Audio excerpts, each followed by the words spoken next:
What's up guys, welcome back to my channel, and if you're new here, welcome to our little corner of the internet. Today we're going to be watching a video titled The Salem Witch Trials, The Real Locations, American History, No AI documentary. And you know, we love to see it. I mean, anything no AI nowadays, it's highly appreciated. Also, I feel like the Salem Witch Trials is a very interesting topic, so I'm really excited to see what this video is about.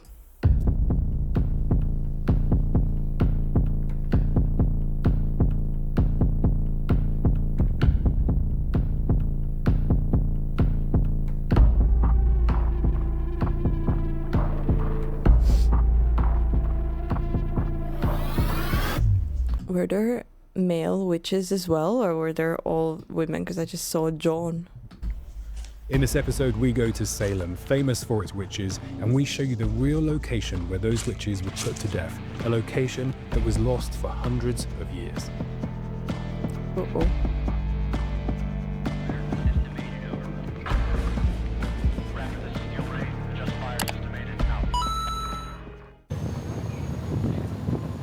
Welcome back to the channel. We are in Boston, and Salem is around about an hours-long boat ride from Boston.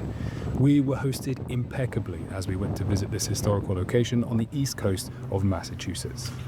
We arrived in Salem and walked into the town from the marina, but we took a slight detour because we wanted to go off the beaten track and see what it was like to live in a town renowned for its witches. There were lots of original wooden houses dating to the early 1800s, but its history goes back much further than that. It goes back to 1692, in fact, when it was originally founded. And of course, as you can see, this town is very closely linked to witches and Halloween, and it has a very strong tourist connection with those events. But we are going to go off the tourist track. We're going to take you to the original historical locations. Our story will begin in 1692 with the Salem Witch Trials, which resulted How pretty! in 25 deaths in total, 19 hanged and 1 pressed to death by stones. Yes, you heard that right. Brutal. In 1692, Giles Corey was a successful farmer in Salem when a group of girls and young women started accusing locals of bewitching them with spectres. Giles actually attended some of the first trials that took place, until his wife Martha was quickly accused of witchcraft herself. Abigail Hobbs, another accused of witchcraft, then named Giles Corey as a wizard, believe it or not. Martha denied the accusations, but Giles would not enter a plea either way.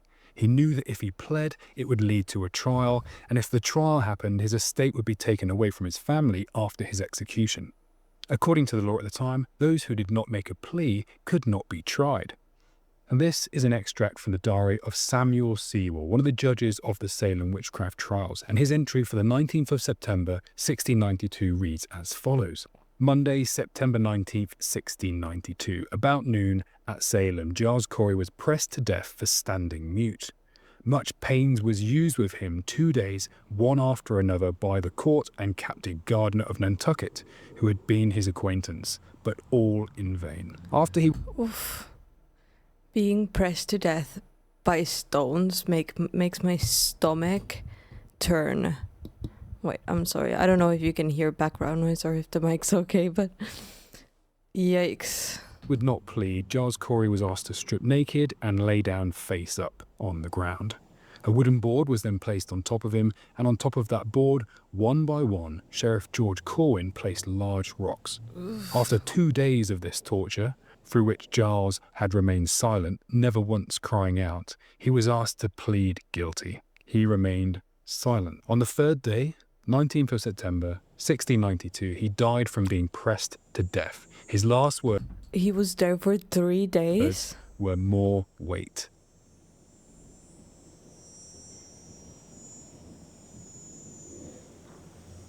Right, so we come to the Howard Street Cemetery, which is where Giles Corey suffered slightly different death to all those we've just seen up on the hill. Giles Corey was crushed to death because he refused to talk during his trial. He refused to admit that he was a witch, because obviously he fucking wasn't. And he refused to comment about any of the other people accused. Now, It's said that this marker here is where he was laid on the ground naked. He had a board placed over his chest, and large rocks were placed on his chest until he died. And he had more and more weight placed on every couple of hours or so until he passed away. And it took him 2 days to die. And his final words were allegedly, "more weight." I mean, imagine your bones being crushed and like being under pressure for 2 hours in And apparently it happened right here, but if you look online, it also says that it may have been slightly to the side right here. So Giles Corey, who is in his 80s, was accused of being a witch, and he remained silent. Now, why did he remain silent? Now, it's purely because he could then pass down his lands and his possessions to his son-in-law rather than the government confiscate his property, which is what would happen if you admitted to being a witch. It's quite mad, isn't it? You would say We're so. now going to go to a memorial in Salem, which is for those people who were hanged of witchcraft. But the hangings did not actually take place in this location. In fact, nobody knew where the hangings took place until very recently. And if you stick around, I'm going to take you to the exact spot where those hangings took place. These victims were all hanged, and I'm going to give you a little bit of information about each of them. Where the witches were hanged, really, or where any of them were hanged, until 2016. Believe it or not. Until then, it would come to Salem. He asked me. Margaret Scott, 77 years old, a poor widow and the last person from Rowley to be accused. Oh no.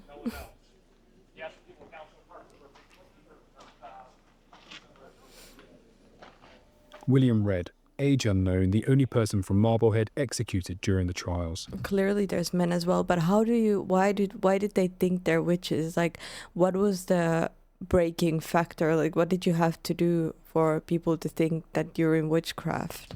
Outside of Walgreens. That's right. We did come back to Walgreens.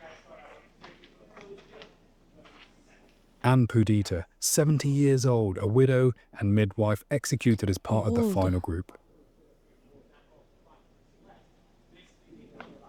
Hanged. Horrifying. Mary Parker, 40 years old, claimed her arrest was a case of mistaken identity.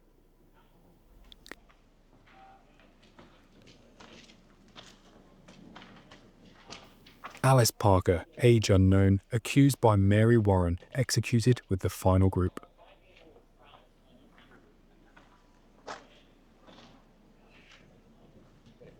Mary Eastley, 58 years old, her loving farewell petition to the court brought many to tears. Oh no. Martha Cory, 72 years old. She was the last woman executed, crying out, "Ye are all against me."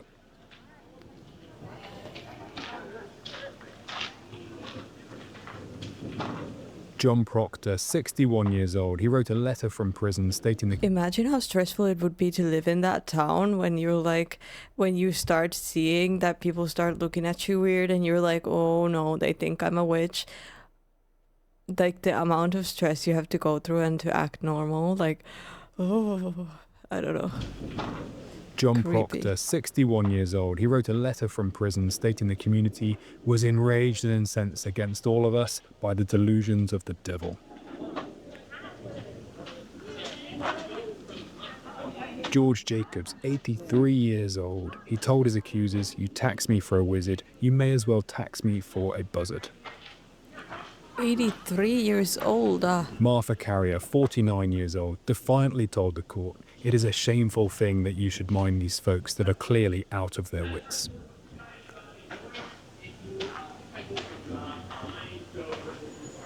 The Reverend George Burroughs, 42 years old, recited the Lord's Prayer perfectly, which moved the crowd as witches were supposedly unable to do so. Sarah Wilde, 65 years old, And he still got hanged. consistently maintained her innocence until death. Rebecca Nurse, 71 years old, defended her character. "I am as innocent as the child unborn."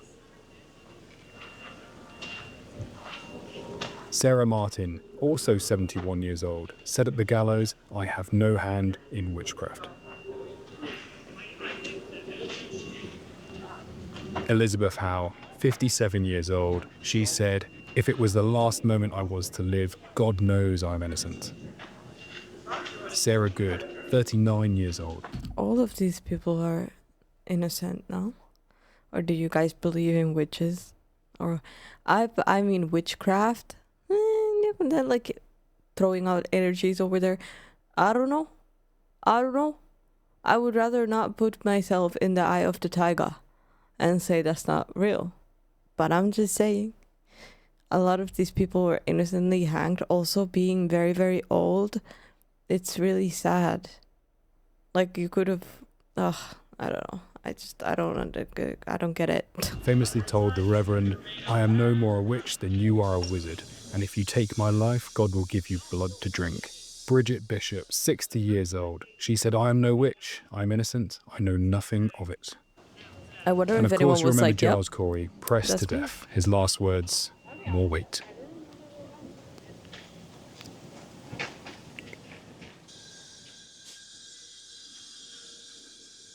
Reading these phrases on the floor, which it's alleged the victims actually said during their trials or before they died, is really quite touching, especially when you see all the other people stopping to read them.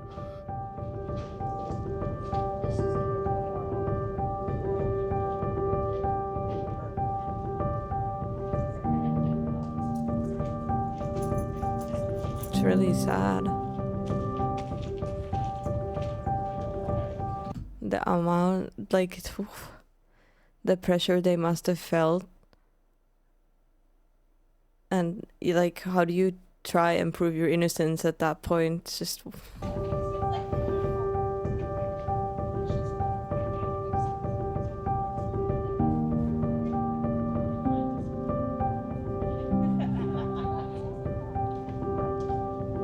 So now heading to the actual hanging location, where up to 19 people perished based on the lies, fears and hysteria of those mainly young women and girls who experienced strange fits and claimed to be tormented by spectral figures, which then led to them accusing their neighbours of witchcraft. Now, some of the accusers were as young as 9 years old, and those accusers helped What? to end people's lives. It's really quite shocking when you think of it in those terms. Now, the houses around here are absolutely beautiful, and it's a really nice area of the East Coast, and we enjoyed our visit. But we couldn't help thinking how busy this place would be at Halloween, but also A 9-year-old should never be responsible for anyone's life, especially when it comes to, like, something meant, like, something that just has to do with how you perceive people. And also when they grow up, imagine living with that weight when you realize, oh, because it's a 9-year-old. I mean, the adults didn't seem much more saner neither if they thought that there's witches, but... So how beautiful it would look in the winter with some snow. So we're now at Proctor's Ledge, the real location where the hangings took place. And this place is far quieter than the memorial which you see in town, which is about 2k away. This location was actually lost for hundreds of years and it wasn't uncovered until 2016. But even this location is not where the gallows was located. But that's because there was no gallows. The accused were hanged from a prominent tree on a rocky outcrop. And I'll see if I can find that location for you right now.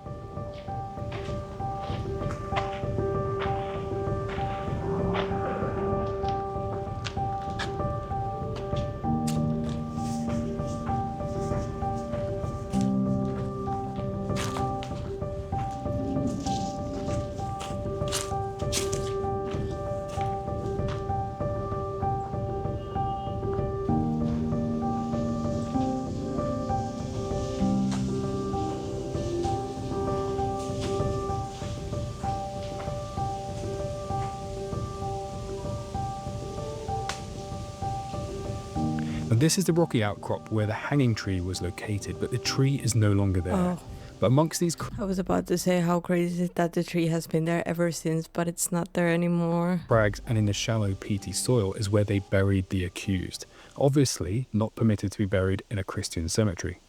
Under the cover of night, families would come back to this location, remove the bodies from the crags and from the shallow soil, and then they would rebury their loved ones somewhere else in secret. Now, I've been to battlefields all over the world, whether they are World War I really or World War II battlefields in Europe. I've been to North Africa, I've been to prisoner of war camps in Asia, and civil war sites in America. Now, those places, why not leave a like and a comment, as it shows YouTube that this video is worth sharing with other people. And if you enjoyed American history, why not check out our series on the American Revolution, where we get behind the scenes access to the most popular historical sites on the East Coast of America. Next up, we head to Gettysburg for a series before we go back to the battlefields of World War II. Until next time.